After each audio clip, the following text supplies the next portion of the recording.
Kopiin qorasamus qorasuma sammuu dhala namaati. Guyyaan saboota sablammootaa fi uummattoota Itoophiyaa kan bara dhuftu yookaan marsaan 21ffaan naannoo kamii fi magaalaa kamitti kabajama? Nagaan taa'ii amma rabbiin ijaan wal nu argisiisutti. Saddaama kooti qaba. Finfinnee ta'uu qaba. Laqqamtee Wallaggaa lixaatiif kan beekamu. Buleettoo san taane alaga.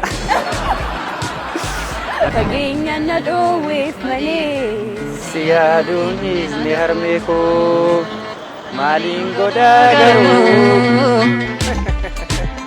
obboleetti soddaa keetii kan siif soddaa hin taane siif maal keeti? Kan ofuma naa deebisee.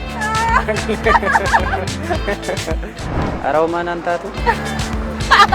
Baami'aanii taatu. Hin kaffalamu. Kan sangaarraa bu'a. Eh. Gumaa ilkaan sangaa kanaa eenyudhatti gaafatamummaa isa fudhatee qaba? Gaangeetti kaffalaa mire. Maaliin godhaa garuu fageenya kanaatu nagaan ta'ii.